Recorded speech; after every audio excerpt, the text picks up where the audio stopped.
दिवाकरजी मुत्तेवार सामाजिक कार्यकर्ता ठाकरे यांचे स्वागत विनोदभाऊ मुत्तेवार करेल अशी मी त्यांना विनंती करतो।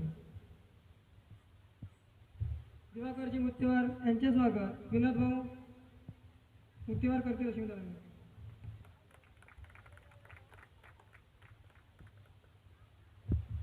तसेच व्यासपीठावर उपस्थित प्रमोदजी गुंपलवार सामाजिक कार्यकर्ता ठाकरे यांचे स्वागत प्रशांतभाऊ मुत्तेवार करेल अशी मी त्यांना विनंती करतो।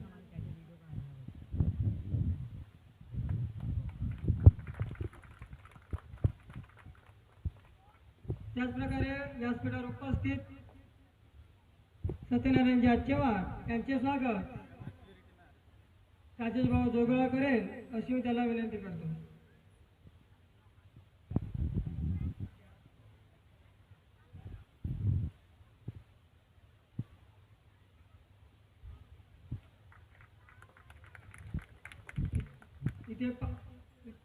इथे पाहुण्यांचा स्वागताचा कार्यक्रम आटोपलेला आहे। त्यानंतर सुखदुःखाच्या छायेतून कळते जसे सारे अवघ्या जीवनाचे, सुखदुःखाच्या छायेतून कळते जसे सार अवघ्या जीवनाचे, आत्मा कार्यक्रमाचा दर्शविते तसे हे महत्व प्रास्ताविकेचे। तर आजच्या कार्यक्रमाचे प्रास्ताविक सादर करण्याकरिता मी आमंत्रित करतो श्री मसराम सर यांना।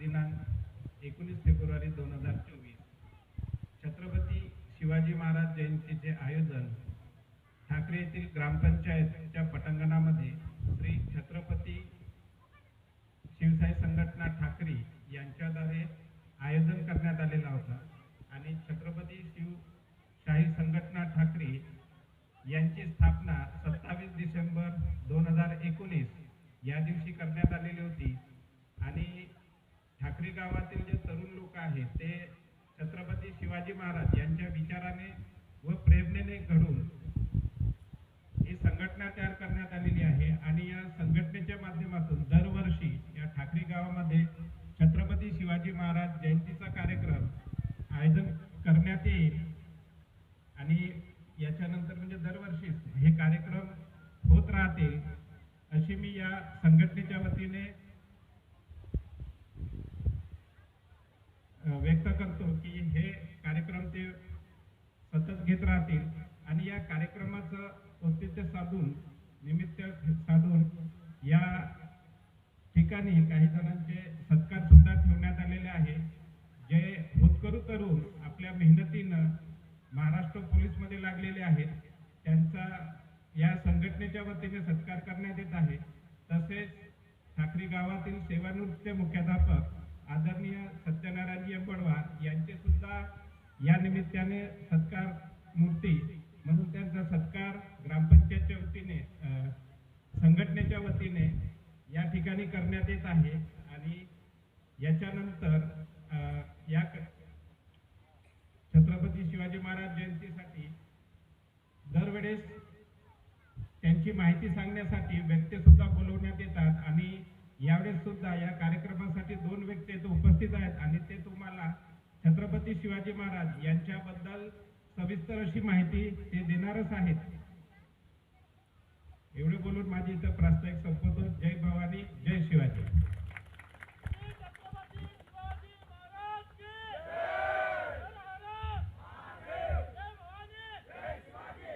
धन्यवाद सर। मनोगताच्या कार्यक्रमाकडे वळण्या अगोदर आपण ज्या सत्कार मूर्तींचा पहिला सत्कार सोहळा आयोजित केलेला आहोत त्यांचा आपण सत्कार सोहळा इथे घेणार आहोत।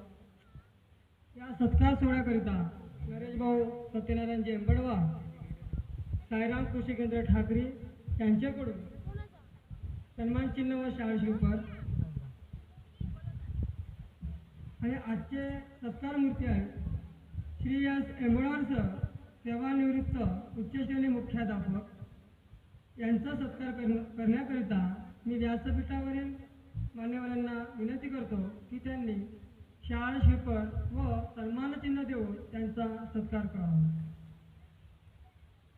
श्री एस अंबडवार सर सेवानिवृत्त उच्च श्रेणी मुख्याध्यापक यांचा सत्कार करण्याकरिता मी व्यासपीठावर उपस्थित मान्यवरांना विनंती करतो की त्यांनी सरांचं या ठिकाणी सत्कार करावा. राजाला त्याच्या भक्तीचा जोड नाही, शौर्याचा तोड नाही असे संभाजीराजे.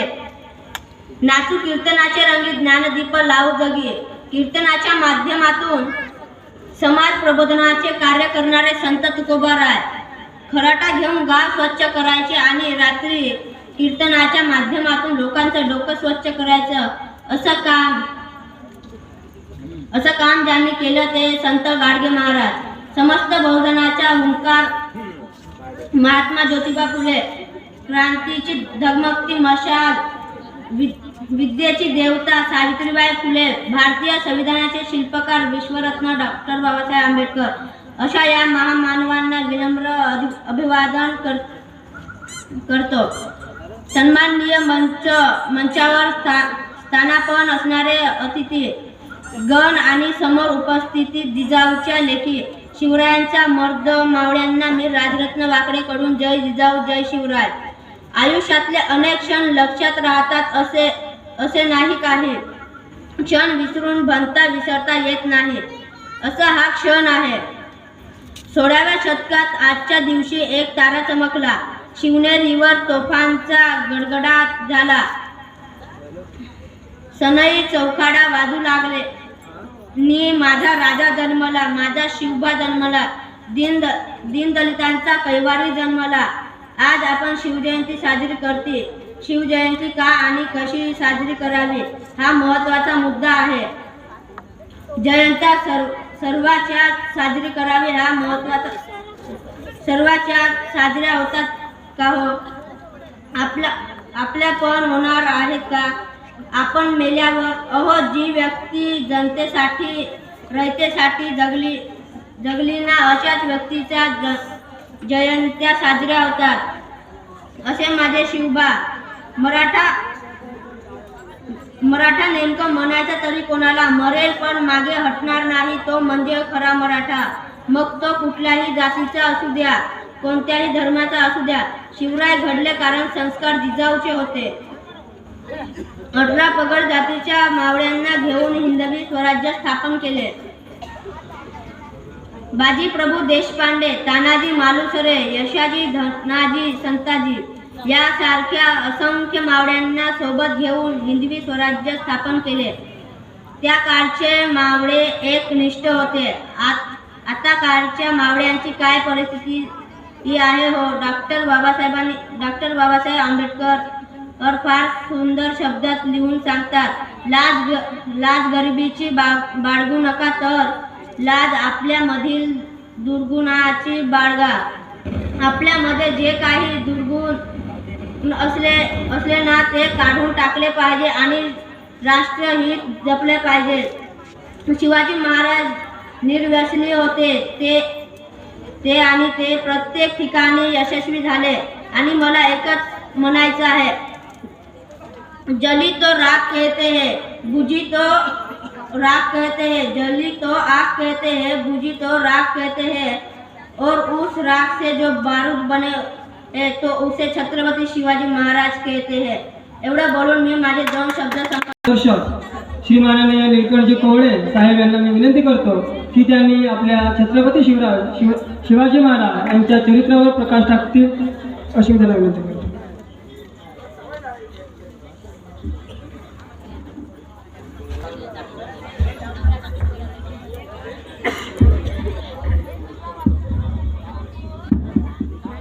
जय जय जय जय जय शिवाजी. जय जय जय जय जय भवानी. जय जय जय जय जय शिवाजी. सर्व उपस्थित गावकरी मंडळी आणि मंचावर उपस्थित सर्व मान्यवर, प्रत्येकाचं नाव घेत राहिलं तर ऑलरेडी उशीर झालेला आहे. पण आज हा शिवजयंतीचा औचित्य साधून आपण सगळे इथे जमलेले आहात. हा खूपच म्हणजे या प्रसंगाचं किंवा या दिवसाचं महत्त्व समजणं खूप गरजेचं आहे. कारण की असं म्हणतात की आपल्या देशाला 11व्या शतकापासून मुघलांची जी कीड लागली होती परकीय सत्तेची, तिला उखडून फेकण्यासाठी सगळ्यात मोठं पाऊल महाराष्ट्रामध्ये किंवा पूर्ण देशभरामध्ये सर्वात प्रेरणादायी व्यक्तिमत्व जे होतं श्री छत्रपती शिवाजी महाराज यांचं होतं. त्यांच्या आधी सुद्धा प्रयत्न झाले, खूप झाले. त्यांच्या 100 वर्ष आधी महाराणा प्रताप राजस्थानमध्ये होऊन गेले.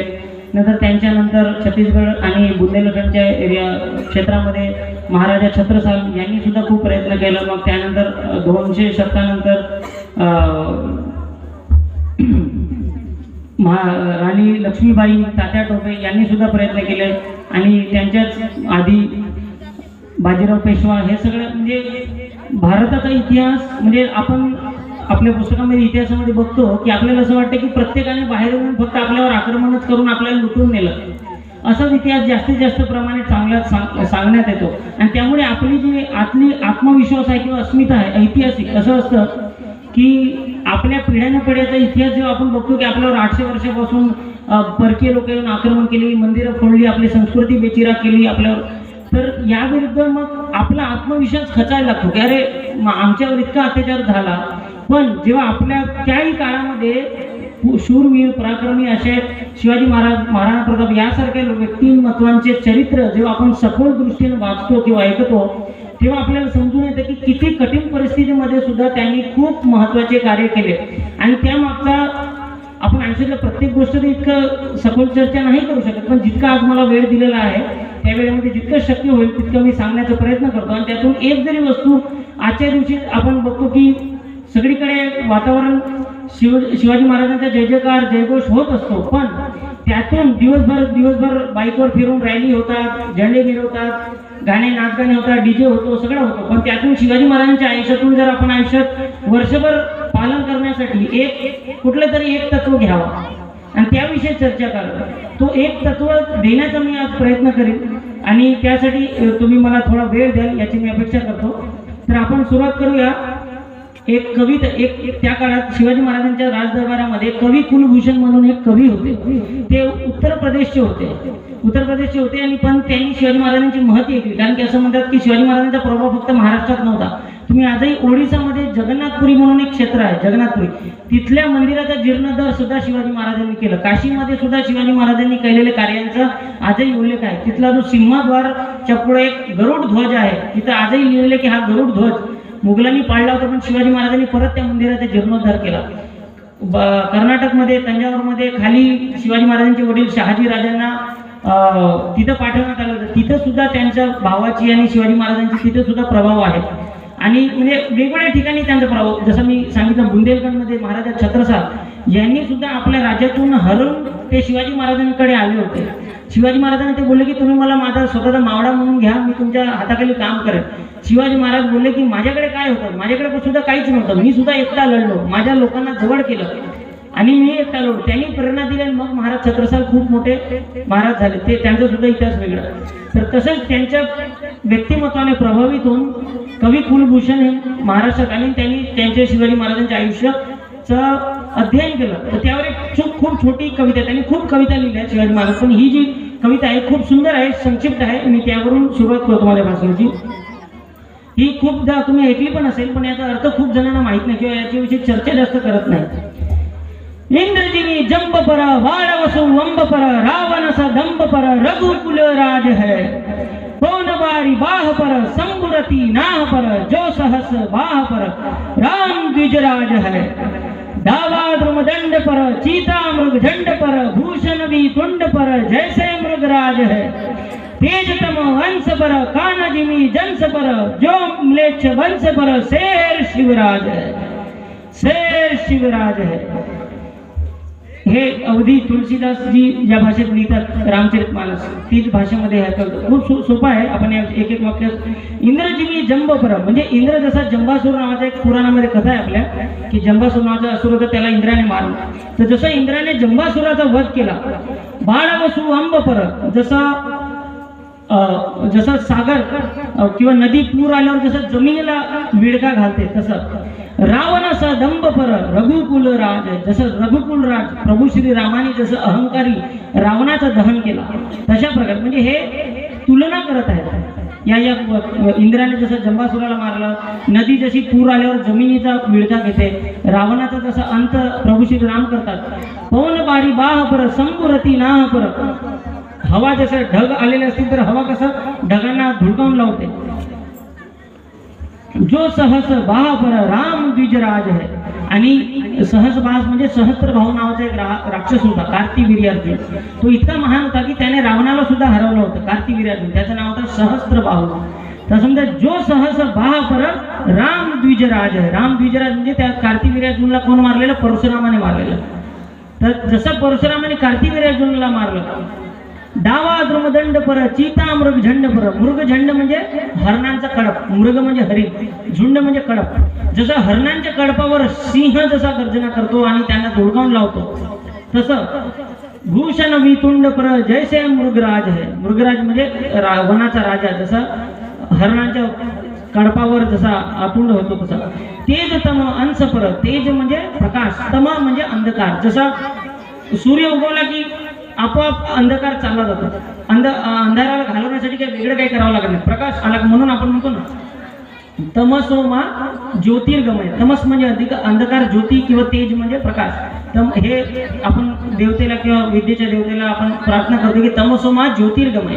तसा इथे मला तेज तम अंश पर का ना जिमी कंस पर. जसं भगवान श्रीकृष्णाने कंसाविरुद्ध युद्ध लढलं, तो मेले अशा प्रकारे म्हणजे इतक्या साऱ्या त्यांनी उदाहरणं दिले. इंद्राचं, रामाचं, परशुरामाचं, सिंहाचं, आणि अशा ह्या सगळ्या लोकांनी जसं रामाला, सहस्त्रबाहूला, सिंह जसा हिरणाला, त्या प्रकारे तो मेलेच्छ भंस पर शेर शिवराज आहे. तसं शिवाजी महाराज यांनी कोणाचा नाश केला? मुघलांचा, आणि त्या मुघल प्रवृत्तीचा नाश केला. तर आपल्याला हे समजणं खूप आवश्यक आहे. जसं 22 तारखेला प्रभू श्री रामांचा प्राणप्रतिष्ठा झाली, त्यामुळे आपल्या समाजामध्ये परत रामाचे विचार, प्रभू श्री रामांच्या जीवनाविषयी चर्चा, संवाद सुरू झाले. तर आपण बघू शकतो की प्रभू श्री राम कसे सर्व समावेशक होते. त्यांचे मैत्रामध्ये निषादराज गुहा होते. निषाद म्हणजे ढिवर जमात असते, त्यातले जे राजे होते गुहा. त्यांच्या मित्रामध्ये केवट होते, जे मछवारे समाज राहते, जे डोंगा चालवणारे. त्यांचे भक्तामध्ये माता शबरी होती, जी शबर जे डुकर पाळणारे जमात त्यांचे होते. त्यांचे मित्रामध्ये वानर राज, सुग्रीव, बाली, हनुमान हे सगळे वनवासी आदिवासी जमात होते. प्रभू श्रीरामांनी सर्वांचा समावेशक असून त्यांनी न्यायासाठी लढा दिला. जसं रावण हा कशाचा प्रतीक होता? तो प्रकांड पंडित होता, जन्माने ब्राह्मण होता. तो 3 वेळ त्रिसंध्या करणारा ब्राह्मण होता. इतका महान ब्राह्मण होता की शिवजींची उपासना करण्यासाठी त्यांनी शिवतांडव स्तोत्र लिहिलेलं आहे. पण इतक्या महान ब्राह्मणाला सुद्धा रामाने मारलं का? कारण की त्याच्यामध्ये चरित्र नव्हतं, कारण की तो स्त्रीचा सन्मान करू शकत नव्हता. तर त्या सगळ्यांचे समावेशक होते, पण वाईट चरित्राचा समावेश करत नव्हते ते. तर आपण रामाची कथा शिवाजी महाराजांच्या जडणघडणामध्ये लहानपणापासून जिजामातेचं असं होतं की जेव्हा शिवाजी महाराज गर्भात होते तेव्हा त्यांचे बंधू 3 भाऊ होते. जिजामातांना 3 भाऊ होते, आणि त्यांचे वडील लाखोजी जाधव हे त्या काळामध्ये आदिलशाही, त्या काळामध्ये 3 सल्तनत, थोडं टेक्निकल सांगतो पण थोडं लक्ष द्या, जेवढं जमेल तेव्हा ग्रास्प करा. त्या काळामध्ये 3 मुस्लिम हे होत्या, सत्ता होत्या, आदिलशाही, निजामशाही आणि मुघलशाही. तर शिवाजी महाराजांचे वडील काम करत होते आदिलशाहीच्या अंडर, आणि जिजामातेंचे वडील काम करत होते निजामशाहीच्या अंडर. म्हणजे जावई आणि सासरा 2 वेगवेगळ्या सत्तेच्या अंडर काम करत होते. तर याने सासऱ्याला पाठवलं जावयाला मारण्यासाठी, लखोजी जाधव यांना पाठवलं शहाजी राजांना पकडून आणण्यासाठी. का? कारण की त्यांना वाटलं की हा सासू म्हणजे असेच करत होते मुघल लोक. मराठी लोक त्यांच्या अंडर काम करायचे, आपले भारतीय लोक काम करायचे, आणि मुघल लोक आपल्या नावाने त्या लोकांना मारवायचे. तर शिवाजी राजांचे म्हणजे जिजामातांचे वडील आणि शहाजीराज या दोघांमध्ये युद्ध झालं, पण जिजामाता मध्ये आली आणि त्यांना थांबवलं. तिथं त्यांनी म्हटलं की तुम्ही आपापसात का लढताय? तुम्ही स्वराज्याची स्थापना करा. तुम्ही दोघे इतके ताकदवर आहात, तुम्ही सोबत येऊन तुम्ही काहीतरी नवीन वेगळं आपलं स्वराज्य स्थापन करा. त्याची संकल्पना जिजामातेने तेव्हा केली जेव्हा शिवाजी महाराज गर्भात होते. इतकं आता त्याच्यावर येईन मी. पण काय झालं, कारण की ते युद्धामध्ये निष्फळ झाला आणि दोघांनी एकमेकांविरुद्ध युद्ध केलं नाही, त्यामुळे निजामशाहीने जिजामातेच्या वडिलांना आणि तिच्या तिन्ही भावांना भर दरबारामध्ये सर्वांच्या पुढे त्यांचं कत्ल केलं. विचार करा तिच्या मनात किती वेदना झाली असेल, किती वेदना झाली असेल. त्या काळात ती गर्भवती होती, पण तिने तिच्या वेदनेचा सगळा काही शक्तीमध्ये रूपांतर केलं तिच्या आयुष्यामध्ये. असं म्हणतात की गर्भवती असताना आपण जे काही ऐकतो, जे काही विचार करतो, जे काही खातो, ते बाळाच्या मनामध्ये त्याला म्हणतात गर्भविज्ञान किंवा गर्भदान संस्कार. तर जिजामातेने गर्भदान संस्कार कसं केलं? शिवाजी महाराजांच्या जडणघडणामध्ये जिजामातेचे संस्कार अत्यंत महत्वाचे होते. तिनं आपल्या आयुष्यातल्या प्रत्येक दुःखाला शक्तीमध्ये रूपांतर केलं आणि तिनं सांगितलं की या जगात होणाऱ्या सगळ्या अत्याचाराचा तुला प्रतिशोध घ्यायचा आहे. रामासारखं तिनं चरित्र घडवलं त्याचं, कृष्णासारखी चातुर्य दिलं, अर्जुनासारखं त्याला युद्धबळ दिलं, भीमासारखी शक्ती दिली. सगळे शास्त्रांचे कथा ती ऐकायची, रामायण महाभारत. आणि ती फक्त कथा म्हणून ऐकत नव्हती किंवा कथा म्हणून सांगत नव्हती. शिवाजी महाराज जेव्हा जन्मले तेव्हा त्यांना शिकवायची की कसं रावण इतका बलाढ्य राजा होता, त्याच्याकडे इतकी बलाढ्य सैन्य शक्ती होती, पण रामाने काय केलं? वनवासी वानर सेना, त्यांच्याकडे काही युद्ध कौशल्य इतकं नव्हतं, त्यांच्याकडे काही खूप इन्स्ट्रुमेंट नव्हते किंवा खूप टेक्निकल तांत्रिक हत्यारं नव्हती. पण तिनं शिकवलं की रामानं सत्याच्या बळावर, चारित्र्याच्या बळावर कितीही मोठं संकट असलं तरी त्याला झुंजारून लावू शकतो. हा आपण रामाच्या जीवनातून शिवाजी महाराजांनी ती घेतला आणि त्याला तो विश्वास झाला. ते त्याला काल्पनिक पात्र किंवा कल्पना म्हणून ऐकत नव्हते, कारण की आईने ते संस्कार त्यांना एक इतिहास म्हणून त्यांना शिकवलं. म्हणून जेव्हा ते फक्त 14 वर्षाचे होते, फक्त 14 वर्षाचे होते, माहित नाही तुमच्यापैकी कोणी किल्ले गेले की नाही, पण मी जेव्हा इंजिनिअरिंग मध्ये होते मुंबईला, तेव्हा मी शिवाजी महाराजांचे 25 ते 30 गड किल्ले स्वतः चढलो आणि तिथं अध्ययन करायचे. तर तोरणा म्हणून गड आहे पुण्याच्या जवळ, तोरणा म्हणून गड आहे. आजही आपल्यासारखे माणसं जाताना तिथं थकतात, जेव्हा की तिथं काहीच कठीण नाहीये. म्हणजे तिथं आता टुरिस्ट स्पॉट झालाय, तो पर्यटन स्थळ आहे, पण तरी आजही तिथून चढताना लोक असं धापा टाकत चढतात. विचार करा, 14 वर्षाची लहान लहान बाळं. रायरेश्वराचं मंदिर आहे तिथं तोरणाच्या बाजूला, तिथं त्यांनी शपथ घेतली. कोणा प्राण्याची बळी घेऊन शपथ घेतली नाही त्यांनी, आपला स्वतःचं रक्त व्हायला बोललं की आम्ही चारित्र्याचा संस्कार घेऊन, आई वडिलांची आठवण करून त्यांनी बोललं की आम्ही स्वराज्य असं निर्माण करू जे सर्वसमावेशक असेल आणि जिथे न्यायपूर्ण राज्य असेल. असं म्हणतात की रामाच्या राज्यानंतर रामराज्यानंतर रामराज्याची दुसरी संकल्पना आणि त्या स्तरावरचं सुंदर राज्य शिवाजी महाराजांनी स्थापन केलं. पण त्याची सुरुवात त्यांची कशी झाली? गर्भातून झाली, आईच्या संस्कारानं झाली. आईने सांगितलेल्या कथा त्यांनी कथा म्हणून ऐकल्या नाही, इतिहास म्हणून ते जगले. आणि म्हणून ते फक्त विचार करा, एक किल्ला जिथं हजारो सैनिक आहेत आणि तुम्ही लहान लहानची मुलं 14 वर्षाची असताना त्यांनी तो किल्ला जिंकला, युद्ध करून जिंकला आणि मग त्यांची ती सुरुवात झाली. आता इतिहास तर खूप मोठा आहे, आपण प्रत्येक प्रसंगात जाणार नाही, पण एक मी त्याच्यातून प्रसंग घेतो. जसा आपण ऐकतो की शिवाजी महाराजांनी अफजल खानाला मारला, तर हा तर प्रसंग सर्वांना माहिती आहे, मी त्याच्यात जास्त विशेष जाणार नाही. पण अफजल खानाच्या वधानंतर शिवाजी महाराज 19 दिवस, अफजल खानाचा वध झाला साताऱ्यामध्ये. सातारा म्हणजे वाई, प्रतापगड. आता तिथं महाबळेश्वर आहे ना, महाबळेश्वर आता तो पर्यटन क्षेत्र आहे, पण तिथं जाऊन ऍक्च्युली लोकांना स्फूर्ती घ्यायला पाहिजे, पण तिथं येऊन फक्त मजा मस्ती करून जातात महाबळेश्वरला. तिथं ते पूजा करायचे. तिथून त्यांनी महाबळेश्वर साताऱ्यावरून ते गेले कोल्हापूरला 19 दिवसात. तर शिवाजी महाराजांनी अफजल खानाचा वध केला आहे हे ऐकल्यामुळे सगळेजण इतके घाबरले होते की जेव्हा ते साताऱ्यावरून कोल्हापूरला जात होते, रस्त्यात सगळे जे किल्ले होते त्यांनी शिवाजी महाराजांना शरण गेले. पण त्याच काळामध्ये आदिलशाहीचा एक सिद्धी जोहर नावाचा एक सरदार होता, त्याने नेमला की यांना मी मारणार शिवाजी महाराज. आणि तो विचार करा किती सैनिक घेऊन गेला असेल, 40,000. हे ऑन रेकॉर्ड आहे, 40,000 सैनिक घेऊन गेला शिवाजी महाराजांच्या मागावर. आणि शिवाजी महाराज तेव्हा 19 दिवसात पोहोचले पन्हाळगड गेले असेल तर समजेल. पन्हाळगड खूप मोठा गड आहे, कोल्हापूरच्या जवळ आहे, तो कोल्हापूरच्या महालक्ष्मी पासून जवळ आहे तो गड. तिथं वर शिवाजी महाराज गेले आणि त्याने काय केलं, 40,000 सेनेने त्या गडाचा घेराव घातला. इतका त्याचा घेराव इतका डिफिकल्ट होता किंवा इतका त्याने स्ट्रिक्ट घेराव घातला होता की असं म्हणतात की फक्त हवा वर जाऊ शकत होती आणि फक्त पाणी खाली येऊ शकत होतं. म्हणजे त्याने घेराव ज्या दिवशी घातला त्याच्या आदल्या दिवशी समजा एका प्राण्याचा म्हणजे गाईचा बछडा समजा गडावर आहे आणि गाय खाली राहिली तर तो गाईच्या बछड्याला सुद्धा येऊ देत नव्हता. म्हणजे प्राणी सुद्धा जे वर राहिले ते वर, जे खाली राहिले ते खाली. म्हणजे इतका त्याचा वेळा स्ट्रिक्ट होता, इतका त्याने डोळ्यात तेल घालून आपल्या सैनिकांना सांगितलं की तुम्ही तीळ मात्रही कोणी हलगर्जी करायची नाही. का? कारण की शिवाजी महाराजांचा प्रताप इतका होता, सगळे इतके घाबरले होते की आम्ही जराशी तरी हलकाई वर्तवली तर हा माणूस कधी कुठून पळून जाईल याची काही शाश्वती नाही. इतका त्याला भीती होती. 40,000 लोक एका माणसासाठी. विचार करा काय ताकद होती त्या माणसाची. 40,000 लोक 6 महिने डोळ्यात तेल घालून उभे होते. का हा माणूस निष्ठू नये गडावर. ते गडावर चढू शकत नव्हते.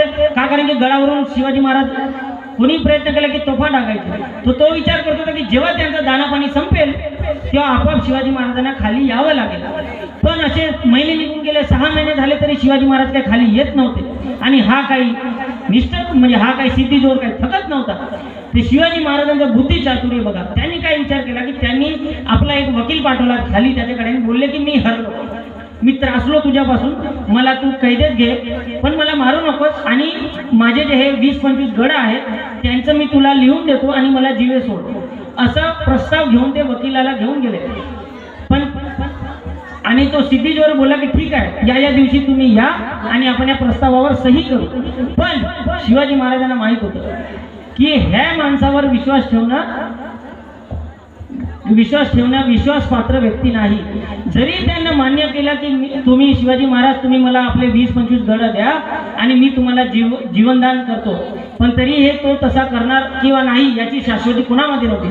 तर त्यामध्ये चर्चा मंडळी चालू झाली, सगळ्या चर्चा झाल्या. त्यामध्ये एक शिवा काशीन नावाचे हा कॅरेक्टर, हा शिवाजी महाराजांचे हे मावळ्यांपैकी हा जो चरित्र आहे खूप कमी जण जाणतात. शिवा काशीन म्हणून त्यांचे हजाम होते. शिवाजी महाराजांचे जे दाढी करायचे. मी हा नेहमी जनरली सांगायचा प्रयत्न करतो की शिवाजी महाराजांच्या मावळ्यामध्ये प्रत्येक वर्गातले लोक होते. जसं 18 पगड जाती, 12 बलुतेदार, प्रत्येक जण होते. का? कारण की प्रत्येक जण तत्वासाठी लढत होता. तर शिवा काशीन हे दिसायला आणि उंचीने शिवाजी महाराजांसारखे होते. ते बोलले की शिवाजी महाराज तुम्ही त्या दिवशी जाऊ नका, तुमचा रूप घेऊन 600 लोक घेऊन मी जातो. 600 किंवा 400 लोक होते मला वाटतं. आणि मी तो तहावर सही करतो, त्या कॉन्ट्रॅक्टवर मी सही करतो. आणि तुम्ही कारण की शिवाजी महाराज खाली येणार आहे ही वार्ता आल्याबरोबर त्यांचे जो घेरावातले सैनिक होते ते जरा शिथिल झाले.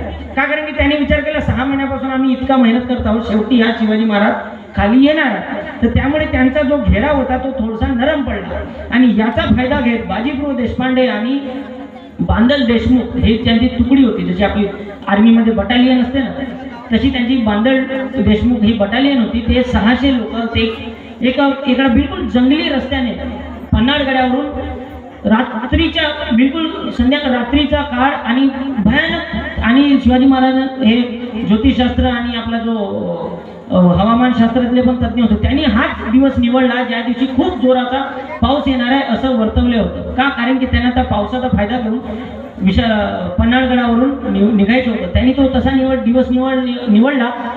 शिवा काशीन शिवाजी महाराज म्हणून खाली गेले आणि मागच्या रस्त्याने पन्हाळगडावरून 600 लोक शिवाजी महाराजांसोबत रात्रीच्या किट्ट अंधारात भयानक पाऊस आणि जंगल इतकं. आजही तो जंगल युनेस्कोने त्याला वर्ल्ड हेरिटेज आणि प्रिझर्व्ड फॉरेस्ट म्हणून डिक्लेअर केलं. म्हणजे आजही तो इतका घनदाट आहे. विचार करा त्या 600 वर्षाची किती घनदाट असेल. त्या जंगलातून निघाले अनवाणी, कारण की आवाज झाला तर समजेल.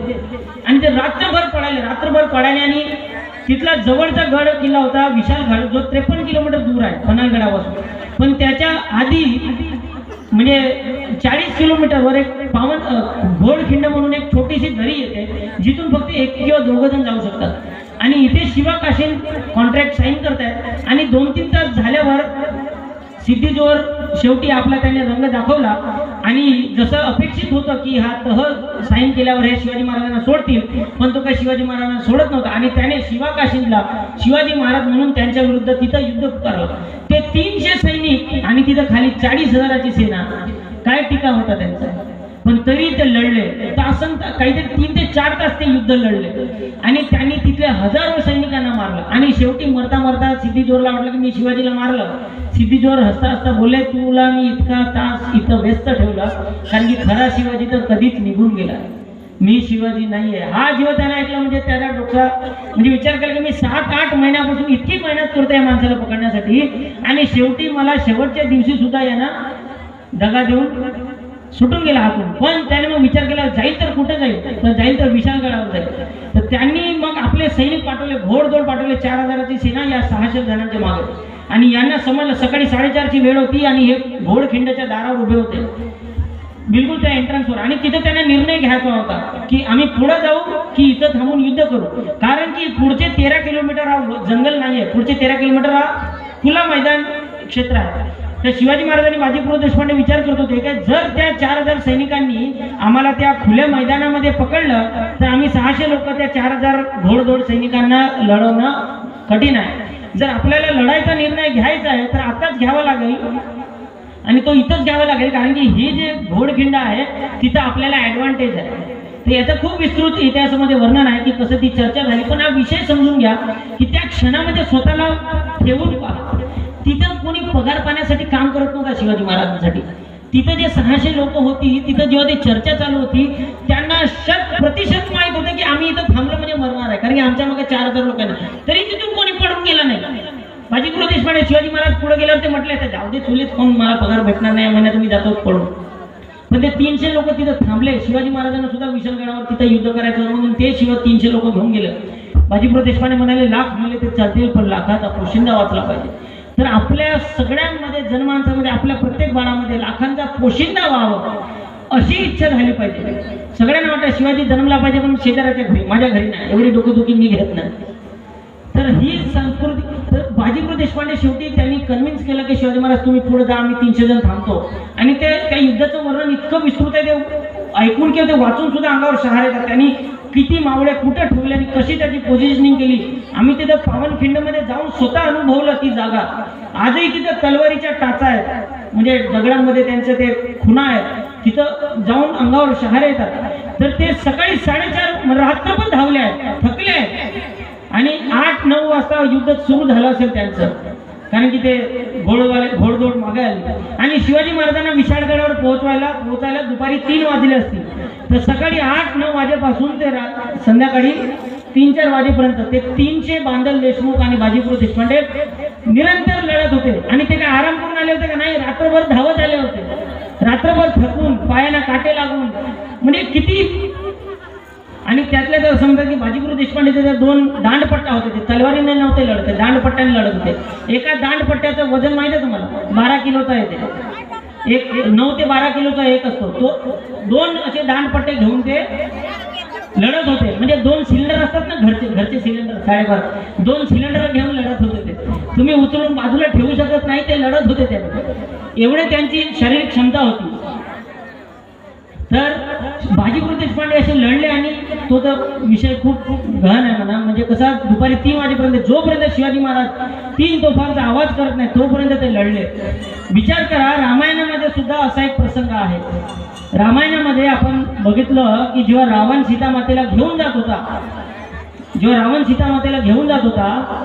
तेव्हा जटायू हा कसा, जटायूने बघितलं, त्याने विचार केला की रावणाची मी लढाई करू शकत नाही, पण जर मी आपल्या मुके डोळ्याने फक्त हा अत्याचार जो होताना बघत राहीन तर मी या ग्लानीमध्ये तसाही जगू शकत नाही, की मी आयुष्यभर मी ग्लानीत राहीन. की माझ्या हातात होतं तिला वाचवणं, पण मी वाचवण्याचा प्रयत्न नाही केला.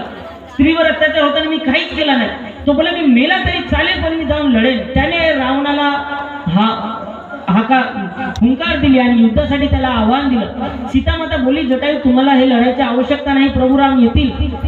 पण ते बोलले नाही, तुम्ही माझ्या पुत्रीसारखे आहात, मी माझ्या पुढे तुमच्यावर अन्याय होऊ दे, मी मेलो तरी चालेल. आणि तो युद्ध खूप भयानक झाला आणि शेवटी रावणाच्या पुढे त्यांची काही ताकद टिकली नाही आणि रावणाने जटायूला मारलं. आणि जेव्हा राम आले जटायूला शोध, म्हणजे सीतेमातेला शोध, जेव्हा त्यांना जटायू दिसला, जटायूने सगळं वर्णन केलं. तर रामाचे श्लोक आहे तिथं. ते बोलले की हे जटायू, मला माझ्या आईने स्वतःच्या राज्यातून लाथ मारून हाकललं होतं, मला तर मी बांधील होतो माझ्या राज्यातून जायला, पण जटायू तुम्ही बांधील नव्हते. हा युद्ध करण्यासाठी तुम्ही बांधील नव्हते, पण तुम्ही तत्वासाठी लढले, तुम्ही नीतीसाठी लढले, तुम्ही स्त्रीच्या आदरासाठी लढले, तुम्ही धर्मासाठी लढले. त्यामुळे तुमची मृत्यू ही जगामध्ये नेहमी अजरामर राहील. असं म्हणतात की दशरथ महाराजांना जे सौभाग्य लाभलं नाही, दशरथाची इच्छा होती की माझ्या चितेला अग्नी राम देईल, पण प्रभू राम आले नाही त्यांच्या चितेला अग्नीला. पण त्यांनी आपल्या पिता तुल्य जो सन्मान दशरथाला द्यायचा होता तो त्यांनी कुणाला दिला, जटायूला दिला, जो की वनवासी वल्चर होता. समजले जटायू, पण त्यांच्या कर्तृत्वाने त्याचा जन्म कुठल्या याच्यात झाला तो त्यांनी बघितला नाही, पण त्याने आपल्या पिता तुल्य सन्मान त्यांनी दिला. तर बाजीप्रभू देशपांडे असो किंवा शिवाजी महाराजांचे कुठलाही मावळा असो, त्यांसाठी आपला इतिहास हे दंतकथा नव्हते, ते रामायण जगत होते. त्यांना माहित होते की साधी वानर सेना पण माझ्याकडे चरित्र असेल, सत्याचा साथ असेल तरी मी मोठ्यातल्या मोठ्या शत्रूला हरवू शकतो. म्हणून शिवाजी महाराजांमध्ये तितका आत्मविश्वास होता. आणि म्हणून बाजीप्रभू देशपांडे किंवा ते सगळे सैनिक शिवाजी महाराजांचे फक्त पगारासाठी लढत नव्हते, ते तत्वांसाठी लढत होते. कारण की त्यांना माहित होतं की जटायू जरी हरला तरी तो तत्वाने जिंकला. बाजीप्रभू देशपांडे जरी त्या युद्धामध्ये हरले तरी इतिहासामध्ये ते सगळ्यात जास्त जिंकले. त्यामुळे आपण ह्या सगळ्या गोष्टींचं इकडून हे समजलं पाहिजे की आयुष्यामध्ये वस्तूच फक्त महत्वाच्या नाही, तत्व महत्वाचे आहे. आता जसं आपण उदाहरणार्थ घेतलं तर शिवाजी महाराजांचा सगळ्यात मोठे प्रतिद्वंदी कोण होते? औरंगजेब. औरंगजेब हा सगळ्यात खूप आरामात आयुष्य जगला. तो लहानपणापासून युवराज होता. तो म्हणजे त्याच्या आयुष्यामध्ये कठीणाई कमी होतं, त्याला युद्ध जास्त करावे लागले नाही. तो जास्त काळ जगला, जास्त मोठ्या क्षेत्राचा तो राजा होता आणि जास्त आलिशान जगला. त्याच्या कंपॅरिझन मध्ये किंवा त्याच्या तुलनेमध्ये शिवाजी महाराज कमी वर्ष जगले, फक्त 50 वर्ष जगले. त्यांचं क्षेत्र सुद्धा कमी होतं, नंतर वाढलं. आणि तर जर फक्त संपन्नता किंवा संपदा किंवा वस्तू, कोणाकडे किती वस्तू आहे, किती महागडा घर आहे, किती महागडी गाडी आहे, या तुलनेत जर माणसाचं यश किंवा अपयश हे जर मोजायला लागलो आपण, तर त्या दृष्टीने, वस्तूंच्या दृष्टीने औरंगजेब जास्त यशस्वी होता. शिवाजी महाराज यशस्वी नव्हते जास्त, कारण की ते कमी काळ जगले, कमी क्षेत्राचे राजा होते आणि त्यांना खूप आयुष्यामध्ये खूप कठीणाई होती. पण आपण त्यांचं यश किंवा अपयश त्यांच्या वस्तूंवर, त्यांच्या संपत्तीवर याच्यावर निर्धारित करत नाही. आपण त्यांचं यश किंवा अपयश ते कुठल्या तत्वांसाठी जगले आणि आयुष्यभर ते कुठल्या तत्वांचं त्यांनी पालन केलं या विषयावर आपण निर्धारित ठेवतो. म्हणून आपण शिवाजी महाराजांचं तत्व पालन करायचं असेल तर हे समजून घेणं आवश्यक आहे की आपण निस्वार्थपणे समाजासाठी, देशासाठी काहीतरी, जो फक्त स्वतःसाठी जगतो आणि फक्त माझं घर मोठं झालं पाहिजे, माझ्याकडे मोठी गाडी पाहिजे, माझ्याकडे मोठा फोन पाहिजे आणि फक्त आपलंच बघतो, तो शिवाजी महाराज त्याने किती जय शिवाजी जय भवानी केलं तरी त्याला शिवाजी महाराजांचा खरा अनुयायी किंवा त्याने खरा धडा घेतला हे कधीच त्याला मान्य करण्यात येणार नाही. पण जो तत्वांसाठी जगतो, जो दुसऱ्यांसाठी जगतो, दुसऱ्यांच्या आदरांसाठी, स्त्रीच्या सेवेसाठी, समाजाच्या उत्थानासाठी आणि सर्वांना सोबत घेऊन जो सगळ्यांचा विकासाचा विचार करतो, तो खरा शिवाजी महाराजांचा अनुयायी. त्यामुळे इतकं बोलून मी माझे 2 शब्द संपवितो आणि सर्वांना आवाहन करतो की शिवाजी महाराजांच्या जीवनातून स्त्री असो, मुलगा असो, वृद्ध असो, प्रत्येकाने शिकण्यासारखं खूप काही आहे, खूप काही प्रसंग आहेत. पण ॲटलिस्ट ह्या प्रसंगातून मी हे सांगायचा प्रयत्न केला, बाजीप्रभू देशपांडे, शिवा काशी, आणि की कधीतरी स्वार्थाच्या बाहेर जाऊन काहीतरी निस्वार्थपणे चांगल्या तत्वांसाठी जगण्याचा प्रयत्न करा. आणि जेव्हा आपण तत्वांसाठी जगतो तेव्हा क्षुल्लक नशा, पान हे सगळ्या गोष्टी येतच नाही. शिवाजी महाराज 14 वर्षाचे आजकालचे पोरं खरा खाऊन, तंबाखू खाऊन पडलेले असतात नाल्यामध्ये. त्या काळामध्ये शिवाजी महाराज 14 वर्षाचे असताना, 14 म्हणजे त्यांचा जो जवानपणीची सुरुवात होती युवावस्थेची, त्या काळामध्ये ते किती दूरचा विचार करत होते. माणसाची बुद्धी किंवा माणसाचं यश तो किती कमवते यावर निर्भर करत नाही, तो किती दूरचा विचार करतो आणि किती जास्त लोकांसाठी विचार करतो याच्यावर निर्भर करतो. जो फक्त स्वतःचा विचार करतो आणि जो फक्त क्षणिक सुखाचा विचार करतो, क्षणिक सुख म्हणजे मला आज फक्त दारू भेटली बस झालं, मला भविष्याचा काही विचार नाही करायचा. तर जो फक्त क्षणिक विचार करतो, दूरचा विचार करण्याचा आणि जास्त लोकांचा विचार करत नाही, तो कधीच शिवाजी महाराजांचा अनुयायी. हा कितीही जय शिवाजी जय भवानी केलं, पण जर आपण हे तत्व नाही शिकलं, दुसऱ्यांसाठी जगणं, चांगल्या तत्वांसाठी जगणं आणि प्रभू श्रीरामांचा आदर्श घेऊन त्या गोष्टींमधून आपण शिक्षण घेऊन आपल्याही मुलाबाळांमध्ये तसे संस्कार आणि तसे कर्तृत्ववान पिढी घडवणं हे जर आपल्यामध्ये बिंबलं तर मला वाटतं आजच्या दिवसाचं फलीभूत होईल. आणि ह्या सगळ्या गोष्टींचं पालन करण्यासाठी मला सुद्धा तुम्ही आशीर्वाद द्या आणि या सगळ्या गोष्टींचं आपण सर्वांनी मिळून पालन करावं अशी मी अपेक्षा करतो. जय शिवाजी जय भवानी, जय जय जय जय जय शिवाजी, जय जय जय जय जय भवानी. छत्रपती शिवाजी महाराज की.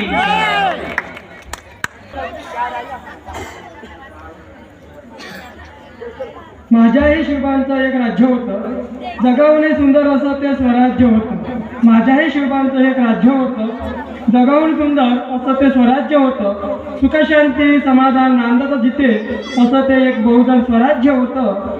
जाती धर्म पंथाचा भेदभाव नव्हता. न्याय हा सर्वांसाठी एक समान होता.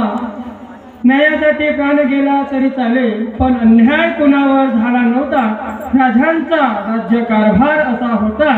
गवताची कळी सुद्धा गहाण नव्हती. स्वतःसाठी सारे जगतात. या जगी रयतेसाठी जगणारे शिवराय होते. स्वराज्यासाठी अर्पिले प्राण ज्यांनी अवघा महाराष्ट्र घडविला हो त्यांनी. कितीही गुणगान केले तरी कमी, कितीही गुणगान केले तरी कमी, असे आमचे छत्रपती शिवराय होते. त्यानंतर मी आजचे मार्गदर्शक श्री करंजी लोणारे यांना आमंत्रित करतो की आपण विद्यार्थ्यांना मोटिवेशनल स्पीच द्याल असं मी त्यांना विनंती करतो.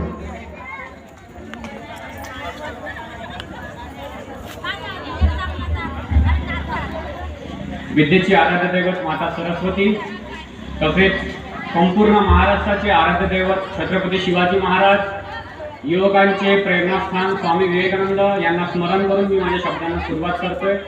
सन्माननीय व्यासपीठावर उपस्थित सर्व सन्माननीय व्यक्ती आणि सर्व ठाकरेवासी. तसं तर युवांबद्दल बोलायचं आहे, पण इथे युवांची संख्या जी आहे ती कमी दिसते. तरी पण प्रयत्न करतो की युवांसोबत जे इथे बसले आहे त्यांना सुद्धा त्याचा फायदा व्हावा. तर युवा कोण? युवाचं जर आपण उलटा करून बघितलं तर वायू, ज्याच्यामध्ये वायूसारखी गती असते, जो सर्व काही करण्याची क्षमता ठेवतो तो युवा. आता तो युवा म्हणजे साधारणतः एक 20 ते 25 वर्षाचा मनुष्य नाही, ठीक आहे. तर तो कोणत्याही वयापर्यंत चालू शकतो, ज्याच्यात सर्व काही करण्याची, समाज परिवर्तन करण्याची ताकद ज्याच्यात असते, ज्याच्यात समोरची पिढी घडवण्याची ताकद असते, ते सर्व युवा. मुख्य म्हणजे आपण जे म्हणतो की यश भेटलं पाहिजे. यश अपयश हे चालत असते. अपयशामध्ये सुद्धा यश असते आणि अशक्यमध्ये सुद्धा शक्य असते. आपण ते बघितलं पाहिजे. म्हणून ते म्हणतात ना की नजर को बदलो तो नजारे बदल जाएंगे, सोच को बदलो तो सितारे बदल जाएंगे. कश्तियां बदलने की जरूरत नहीं, कश्तियां बदलने की जरूरत नहीं, दिशाओं को बदलो तो किनारे बदल जाएंगे. आणि म्हणून आपली प्रत्येक गोष्टीकडे जे पाहण्याची जी दृष्टी आहे ते सकारात्मक असली पाहिजे. स्वामी विवेकानंद म्हणतात की स्वतःवर विश्वास ठेवणे ही यशाची पहिली किल्ली आहे. आता विश्वास आणि आत्मविश्वास आणि अति आत्मविश्वास याच्यात फरक आहे. माझा अभ्यास ठीक आहे, मी अभ्यास करतोय, हा माझा विश्वास आहे. माझं एवढं कोणीच नाही, हा आपला अति आत्मविश्वास. आणि मराठीत म्हणायचे की अति तिथं, आणि आपण तेच खाऊन बसतो. जे खायची आहे ते नाही खात आणि आपण माती खातो. काहून? तर तिथे अति ही नावाची गोष्ट चिपकते. जिथे मी पण आला, माणूस तिथेच गेला. आणि माणसांची प्रवृत्ती कशी असते की आपल्याकडे जे नाही आहे आपण त्याच्याकडे जास्त लक्ष देतो आणि जे आहे त्याच्याकडे लक्ष देत नाही. दुनिया जिसे कहती है जादू का खिलौना है, मिल गया तो मिट्टी है, नहीं मिला तो सोना है की नाही? आपल्याला मिळालं तर काहीच नाही, कदर नाही. पण जे नाही मिळालं आपण त्याच्याचकडे लक्ष देतो. आपल्याकडे सगळ्यांकडे तोंड आहे, तोंडामध्ये दात आहे की नाही? हो म्हणजे आहे. आपण जेवण करतो आणि किंवा काहीही खाताना दातात जर एखादी वस्तू अटकली तर तिथे आपली जी जीभ आहे ती सतत ते काढण्याचा प्रयत्न करते. दात 32, जीभ 1, पण जिथे अटकलं आपली जीभ तिथेच जाते. बरोबर आहे? म्हणजे जे आपल्याकडे आहे आपण त्याच्याकडे लक्ष देत नाही, जे नाही आहे त्याच्याकडे लक्ष देतो. म्हणून जे आहे त्याच्याकडे लक्ष द्या. जे आपल्याकडे आहे आपण त्याच्यातच समाधानी व्हायला पाहिजे आणि तिथूनच त्या परिस्थितीने जाण ठेवून परत पुढे कसं जाता येईल याचा विचार केला पाहिजे. त्याचा विचार करून मी एक छोटीशी कविता बनवली होती जी युवांसाठी होती, पण युवा कमी आहे तरी पण मी फक्त सुरुवातीचे काही ओळी तुम्हाला ऐकवतो. ध्येय असेल कठीण, नसतं कधी अशक्य, ध्येय असेल कठीण नसतं कधी अशक्य, पूर्णविराम नंतर तर संपतं पूर्ण वाक्य, नशिबाला शिवा देत प्रयत्नांना मुकरू नको, काटेरी मार्ग असेल पण ध्येय कधी सोडू नको. जागोजागी मिळतील वैरी नको त्यांची भ्रांत, जागोजागी मिळतील वैरी नको त्यांची भ्रांत, लक्ष ध्यानात ठेवून चाल रे निवांत, शत्रूंना घाबरून तू मान कुठेही झुकवू नको, काटेरी मार्ग असेल पण ध्येय कधी सोडू नको. जन्मला आहे तर जग नको पाहू मागे, जन्मला आहे तर जग नको पाहू मागे, आयुष्याच्या शेवटी बाकी फक्त आठवणींचे धागे. माणूस म्हणून जन्मला पण सामान्य माणूस म्हणून मरू नको, काटेरी मार्ग असेल पण ध्येय कधी सोडू नको. तर आपला मार्ग कसा असला पाहिजे की आपण सामान्य माणूस म्हणून जन्मलो पण आपलं नाव मरते शेवटी तो सामान्य नसला पाहिजे, समोरच्या पिढीसाठी प्रेरणादायी असला पाहिजे. आणि आपण जेव्हा मेहनत करतो तेव्हा किंवा यश प्राप्त करण्यासाठी जी मेहनत करतो, पुष्कळ लोकांना ती मेहनत दिसत नाही. काय म्हणतात की नशीब होतं, मुलगा लागून गेला किंवा मुलगी लागून गेली, म्हणजे मेहनत आहे, मेहनतीच्या मागे आपण नाव काय देतोय नशिबाचं, पण त्या नशिबाला आपण प्रत्येक वेळी साथ देत नाही नशीब, तर त्याच्यासाठी मेहनत जिद्द चिकाटी या गोष्टी त्याच्या मागे असतात. आणि म्हणून ते म्हणतात ना की ये फूल मुझे कोई विरासत में मिले नहीं, तुमने मेरा काटो भरा बिस्तर नहीं देखा, आहे की नाही. आपण प्रत्येक ठिकाणी आपल्याला जर यश संपादन करायचं असेल तर मेहनत याच्याशिवाय दुसरा पर्याय नाही. एक छोटीशी गोष्ट सांगतो, म्हणजे आताची पिढी कशी आहे आणि आपण त्याच्यावर कसं काम केलं पाहिजे. एक खूप मोठा बाजार असतो, त्या बाजारामध्ये एक व्यापारी येतो आपला घोडा घेऊन, त्याला तो घोडा विकायचा असतो. ठीक आहे, आता घोडा विकायचा असतो, जसं आपल्याला माहिती आहे आता आपली वस्तू आपल्याला विक्री करायची आहे तर आपल्याला काहीतरी 2-4 गोष्टी जास्त बोलावं लागतात ना, तसं आपण हुशार आपण बोलतो. तसं त्याने सुरू केलं 2-4 गोष्टी थोडेसे जास्तीचे, म्हणजे की हा जो घोडा आहे हा 200 किलोमीटर प्रति वेगाच्या गतीने धावतो, म्हणजे ताशी 200 किलोमीटर एवढ्या वेगाने पडतो. आता आपण जर विचार केला की घोडा तेवढ्या वेगाने पडतो का, नाही, पण म्हणे की नाही या घोड्याची म्हणजे खासियतच आहे की हा घोडा 200 किलोमीटर प्रति तासाच्या वेगाने पडतो. तर एक व्यक्ती आला, म्हणे ठीक आहे घेऊ आपण घोडा, किंमत सांगा. तर त्याची जी किंमत होती त्या किमतीच्या त्याने तिप्पट किंमत करून तो घोडा विकला. आता त्याने घोडा घेतला, घोडा घेऊन तो घरी चालला गेला. आता घरी गेल्यावर त्याने घोड्यावर बसलो तो आणि घोडा पळवू लागला. घोडा पळवू लागला, घोडा तर पळतच नाही 200 किलोमीटर प्रति तासाच्या वेगाने. आता कसं, तर तो परत त्या बाजारपेठेत गेला. बाजारपेठेत गेल्यावर त्याने त्या व्यापाऱ्याकडे गेला, म्हणे की तुम्ही तर घोडा दिला आम्हाला आणि म्हणे की या घोडा तर सर्वात वेगवान घोडा आहे, पण जेव्हा मी याला पळवू लागलो याची गती खूप कमी होती, हा 30 किलोमीटर प्रति तासाच्याही वेगाने पडत नाही. तर तो म्हणे असा कसं तुम्ही हा घोडा दिला. तर तो व्यापारी काय म्हणे, नाही हा घोडा पडतो पण कधी, जेव्हा याच्या मनात येईल तेव्हा. आणि आपली युवा पिढी कसं आहे, मी काम करतो पण कधी, जेव्हा आमच्या मनात येईल तेव्हा, घरचे म्हणतील म्हणून करायचं नाही. बरोबर आहे की नाही. म्हणजे आपण सगळं काही करू शकतो पण कधी, जेव्हा आपण तो विचार आपल्या मनात ठरवलं की आपल्याला हे करायचं आहे, आपण एकदा जर एखादी गोष्ट ठरवली करायची आहे तर आपली जी बुद्धी आहे, आपले जे अंग आहे तसंच विचार करतात आणि ते सकारात्मक ऊर्जा आपल्यात येते आणि नंतर ते गोष्टीचा आपण यश संपादनात ते गोष्टीचा आपण उपयोग करतो. जे आपण म्हणतो सकारात्मक शक्ती हे बाहेरून कुठेही मिळत नाही, ते आपल्याला अंदरून आत्मसात करावं लागते. आणि वारंवार जेव्हा आपण प्रयत्न करतो तरी पण आपण अपयशी होतो. असं नाही की पहिल्याच प्रयत्नात यश मिळेल, असं होत नाही. तर आपण प्रयत्न करताय पण लोक म्हणतात ना, लोक आपल्याला हसतात, असं पुष्कळदा होते.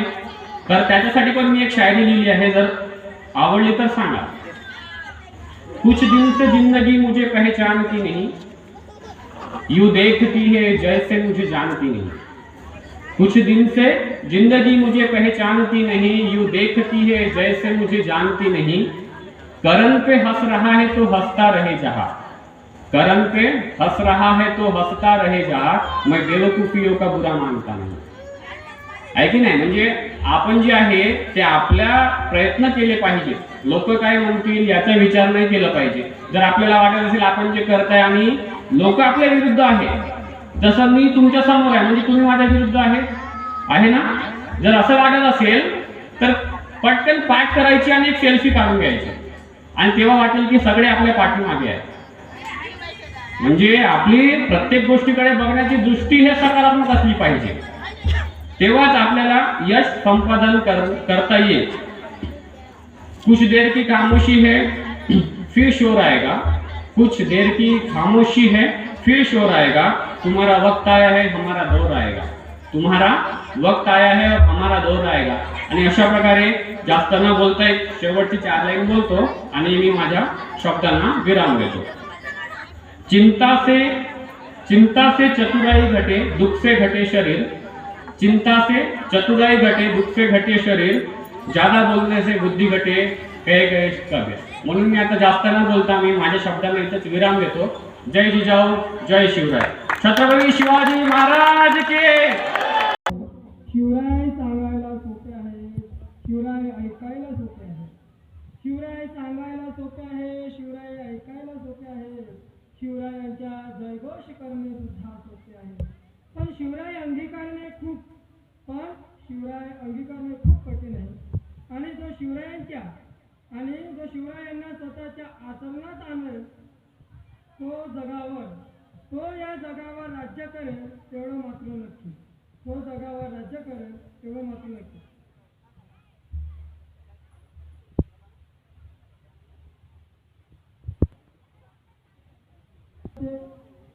उपाध्यक्ष सन्माननीय विठ्ठलरावजी आचेवार साहेब यांना मी विनंती करतो की त्यांनी मार्गदर्शन करावं. डान्स करणाऱ्या मुली तयारीत राहावं, त्यानंतर आपला डान्स घेण्यात येईल.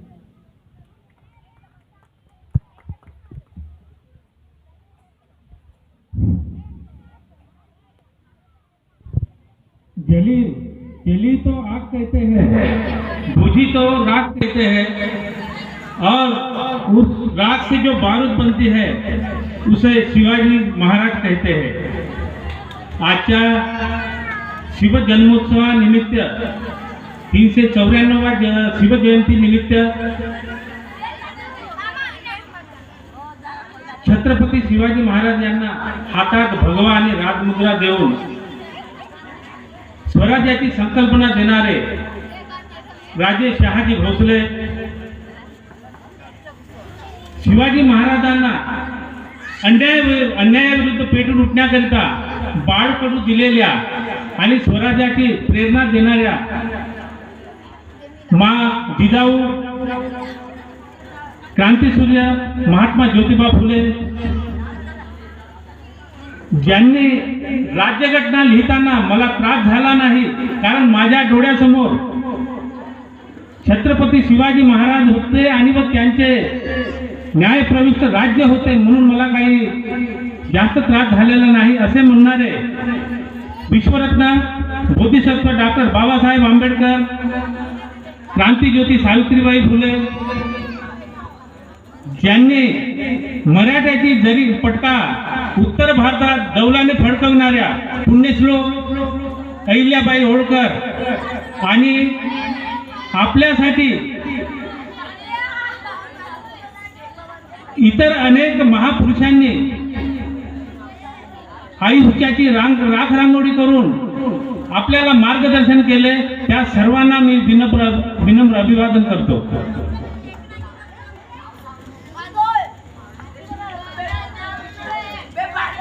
आजच्या 394व्या जयंतीनिमित्त मंचावर उपस्थित अध्यक्षा या गावच्या प्रथम नागरिक सरपंच सौ नंदताई कुरसंगे, सत्कार मूर्ती श्री एंबडवार सर, उद्घाटक सत्यनारायणजी एंबडवार, यापूर्वी मार्गदर्शन केलेले आमचे निलकंठरावजी कोहडे साहेब, तसेच दुसरे मार्गदर्शन केलेले श्री लोणारेजी आणि इतर सर्वांनी सन्माननीय मंच, सन्माननीय मान्यवर आणि उपस्थित माझ्या जिजाऊच्या लेकी आणि मर्द मावड्यांनो,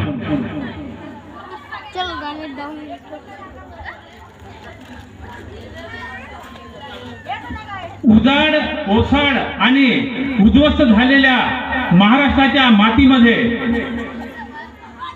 ओसाड झालेल्या महाराष्ट्राच्या मातीमध्ये स्वराज्य स्थापनेचं दैदिप्यमान स्वप्न साकार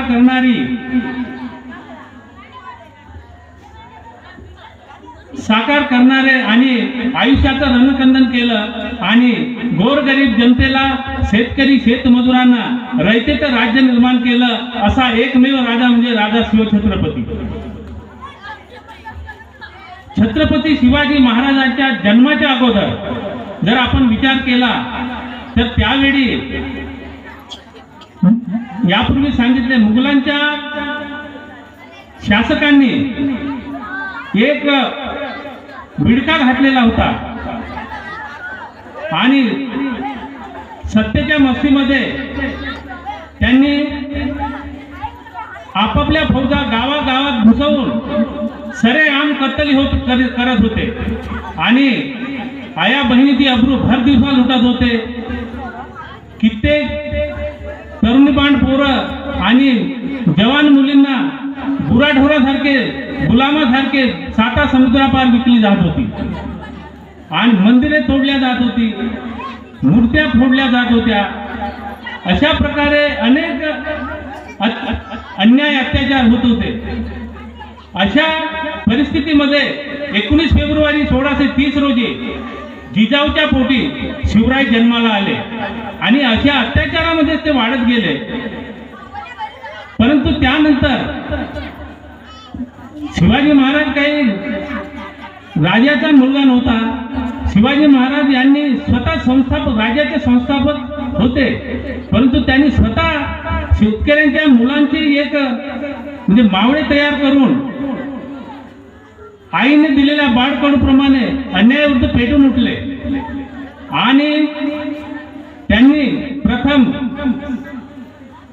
जे कोंढाणा, आता यापूर्वी सांगितलेले तोरणा, कोंढाणा, पुरंदर असे किल्ले काबीज करून सर्वप्रथम महाराजांनी शेतकऱ्यांना जमिनी वाटल्या, त्यांना बैलजोड्या सुद्धा दिल्या. त्यानंतर त्यांना पीक पाण्यासाठी दर्जेदार बियाणे सुद्धा दिले आणि त्यांना पोटा पाण्याची पहिली सोय करून दिली. आणि मग नंतर त्यांनी असं रयतेचं राज्य निर्माण केलं. लोकांना सर्व सुखसोयी उपलब्ध करून दिल्या. त्या काळात सर्व सोयी उपलब्ध होत होत्या. अशा प्रकारे महाराजांनी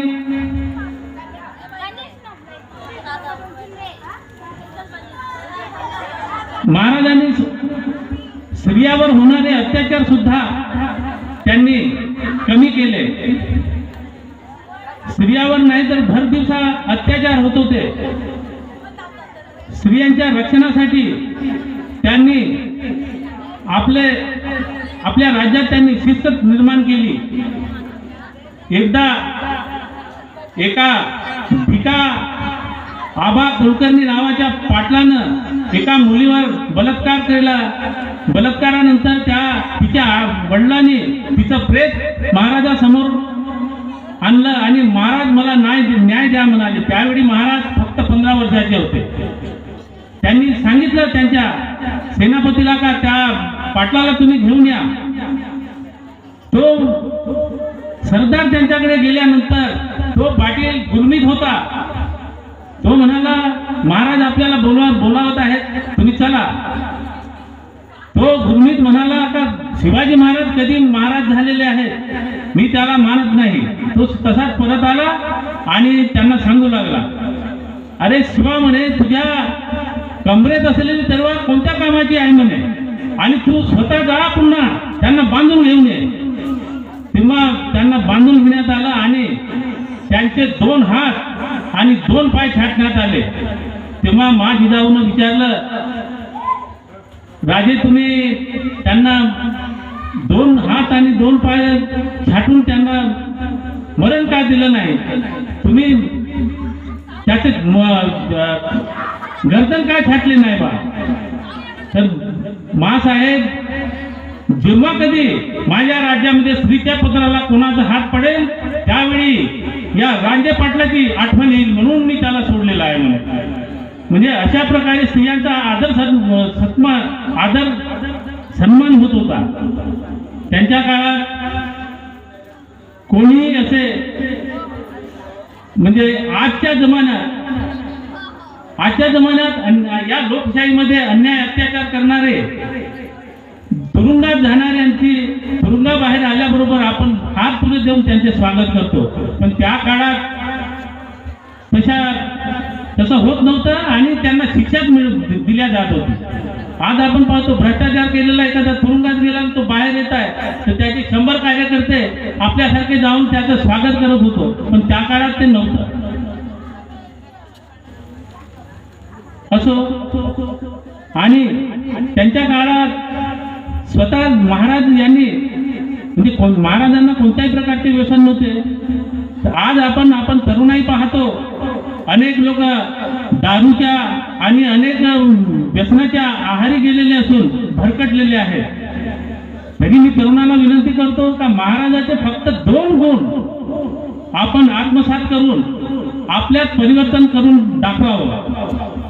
निव्वळ जय भवानी जय शिवाजी असं म्हणून महाराजांना डोक्यावर घेण्यापेक्षा महाराजांना आपल्या डोक्यात घ्या. आणि महाराजांनी आपल्याला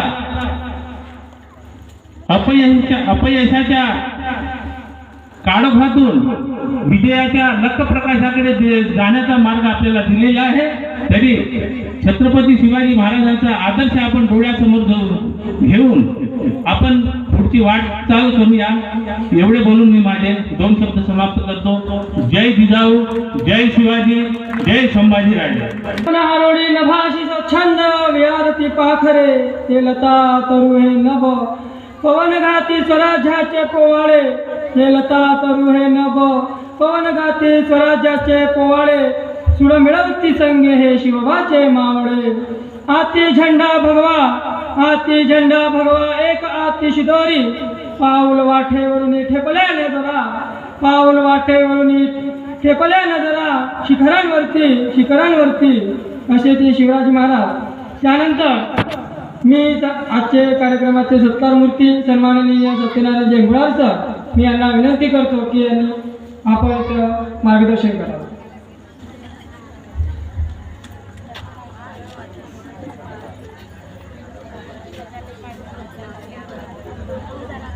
प्रौढ प्रताप पुरंदर क्षत्रिय कुलावतंच सिंहासनाधीश्वर राजाधिराज महाराज शिवछत्रपती महाराज की.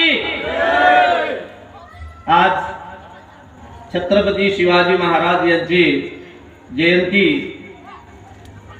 ठाकरी या गावामध्ये जवळपास या 2-3 वर्षापासून छत्रपती शिवाजी महाराजांची जयंती साजरी होत आहे. ही एक आनंदाची गोष्ट आहे.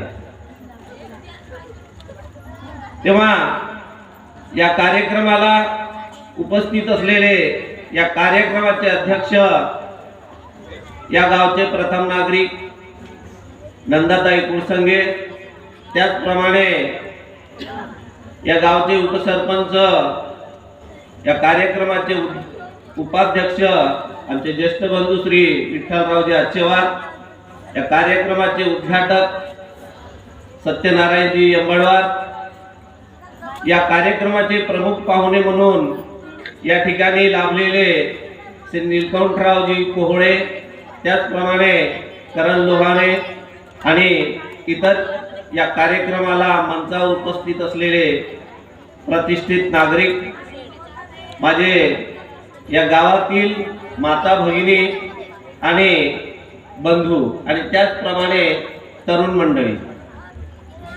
या ठिकाणी शिवाजी महाराजांच्या चारित्र्यावर असं खूप सुंदर असं मार्गदर्शन निलकंठजी कोहळे यांनी केलेलं आहे. त्यांच्या सुंदर ओघस्वी वाणीतून शिवाजी महाराजांचं जीवनपट या ठिकाणी त्यांनी पूर्णपणे आपल्या समोर उभं केलेलं होतं. त्याचप्रमाणे या ठिकाणी करंजी लोणारे यांनी आजच्या युगात युवकांनी कशा प्रकारे आपल्या जीवनाला वाहून घेतलं पाहिजे याबद्दल देखील सुंदर असं मार्गदर्शन केलेलं आहे. आणि त्याचप्रमाणे आचेवर साहेबांनी देखील शिवाजी महाराजांच्या जीवनावर खूप असं सखोल मार्गदर्शन आपल्याला केलेलं आहे.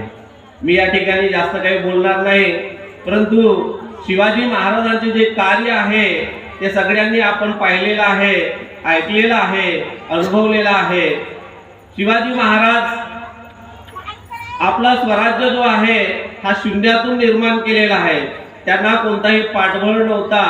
इतर राजांना ज्याप्रमाणे आपल्या पूर्ण म्हणजे वंश परंपरेने राजगादी मिळालेली होती, तसं शिवाजी महाराजांना अजिबात मिळालेली नव्हती. फक्त त्यांचं आईचं मार्गदर्शन आणि त्यांचे जे सवंगडी होते यांच्या सहकार्याने ते आपले राज्य निर्माण केले. शिवाजी महाराज एक एक किल्ले जिंकत जाऊन सुरुवातीला प्रथम जो त्यांनी स्वराज्याचं तोरण बांधलं ते तोरणा किल्ला, आणि त्यानंतर आजूबाजूचे ते किल्ल्यांचं निरीक्षण करत होते. त्यांची युद्धनीती होती गनिमी कावा. गनिमी कावा म्हणजे लपून छपून युद्ध करणे. आपल्या आजूबाजूच्या प्रदेशामध्ये ते नेहमी घोडदळाने किंवा कधी पैदल आपल्या मावळ्यांना घेऊन जायचे आणि निरीक्षण करायचे, आणि नंतर जो किल्ला आपल्या दृष्टी योग्य होता, सहजासहजी आपल्या हाती येणार होता, अशा किल्ल्यावर ते अचानक आक्रमण करायचे आणि तो किल्ला हस्तगत करायचे. अशा प्रकारे एक एक किल्ला जिंकून त्यांनी आपल्या स्वराज्याची व्याप्ती वाढवली आणि 6 जून 1674 रोजी त्यांनी आपला राज्याभिषेक करून घेतला. अशा प्रकारे हिंदवी स्वराज्य आपल्या महाराष्ट्रामध्ये आपल्या स्वतःच एक राज्य निर्माण केलेलं होतं. कारण त्यापूर्वी आपल्या राज्यामध्ये काही स्वराज्य नव्हतं. आपण निजामशाही, आदिलशाही आणि त्याचप्रमाणे मुघलशाही यांच्या आधिपत्याखाली आपण वावरत होतो. शिवाजी महाराज एकदा पुरंदरच्या किल्ल्याला खूप मोठा वेढा घातलेला होता औरंगजेबाच्या सैनिकांनी, मिर्झा राजे जयसिंग यांनी. तो किल्ला आपल्या हाती तर येणार नाही, परंतु स्वराज्यावर आलेला एक मोठा संकट होता. मग मिर्झा राजे जयसिंग यांच्या म्हणण्यानुसार शिवाजी महाराजांनी तह केला आणि त्या तहामध्ये ठरलेलं होतं की शिवाजी महाराजांनी आग्र्याला जाऊन औरंगजेबाची भेट घ्यायची. त्याप्रमाणे शिवाजी महाराज आग्र्याला गेले. त्या ठिकाणी शंभू महाराजांना घेऊन काही निवडक सैनिक होते सोबत, आणि ज्या दिवशी त्यांची भेट ठरली होती राजदरबारामध्ये, त्या दिवशी शिवाजी महाराज शंभू राजांना घेऊन गेले. त्यावेळेस शिवाजी महाराजांना त्यांच्या युद्धामध्ये एक पाठ दाखवून पडलेला सरदार होता, त्यांच्या मागे यांना उभा करण्यात आला होता. त्यावेळी शिवाजी महाराजांना खूप राग आला आणि तडक त्या ठिकाणावरून ते निघून गेले आपल्या मुक्कामी. आणि निघून गेल्यानंतर शिवाजी महाराजांना नजरकैदेत ठेवण्यात आलं. आता सर्वसामान्य दुसरा असता तर नजरकैदेत ठेवल्यानंतर तो हाय खाल्ला असता, आपले परिपूर्ण जे प्रयत्न होते तो सोडून दिला असता आणि शेवटी त्या राजाचा अंत झाला असता.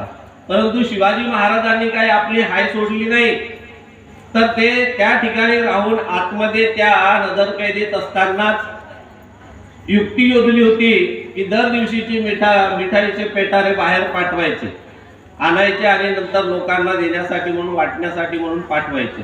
असंच करता करता एके दिवशी ते जे सैनिक होते पहारेकरी, ते पहारा देऊन देऊन त्रासून गेले आणि शेवटी एके दिवशी शिवाजी महाराजांनी ठरवलं की या पेटाऱ्यामध्ये बसून आपण पसार व्हायचं.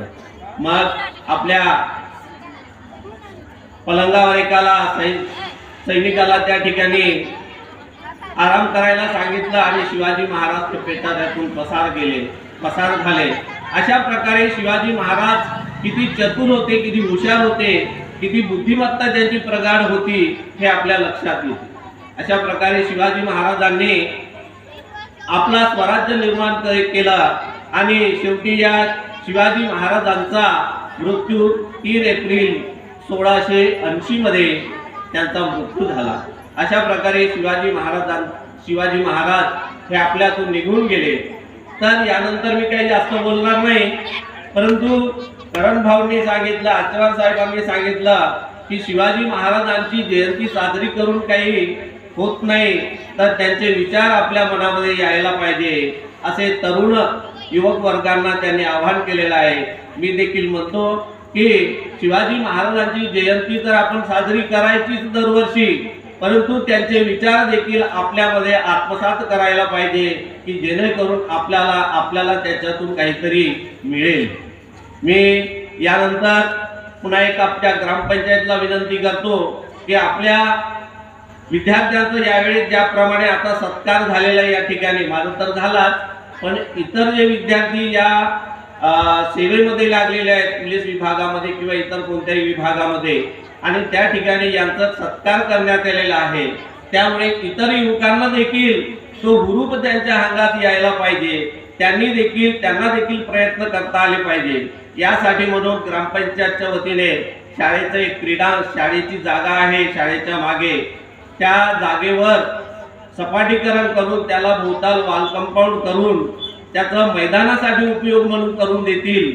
कारण एकतर शाळेची जागा राहील आणि शाळेतले विद्यार्थी आणि इतर विद्यार्थी देखील त्या ठिकाणी जाऊन आपला प्रयत्न करतील असं मला वाटते. यानंतर या युवक वर्गांना एक मी सांगू इच्छितो की मागचा जो क्रीडा संमेलन झाला होता प्रौढ वर्गाचं, त्या ठिकाणी आपल्या क्षेत्राचे आमदार माननीय देवरावजी होळे यांना एक आश्वासन दिलं होतं की तुमच्या गावामध्ये येत्या मार्च पर्यंत छत्रपती शिवाजी महाराजांचा पुतळा हा बसलाच पाहिजे असं तुम्ही प्रयत्न करा म्हटले होते. आणि त्याप्रमाणे मी तुम्हाला सगळ्यांना आवाहन करतो की तुम्ही प्रयत्न करा, आम्ही तुमच्या पाठीशी राहू आणि पुढच्या मार्च पर्यंत तरी कमीत कमी छत्रपती शिवाजी महाराजांचा पुतळा या ठाकरी गावात बसलाच पाहिजे.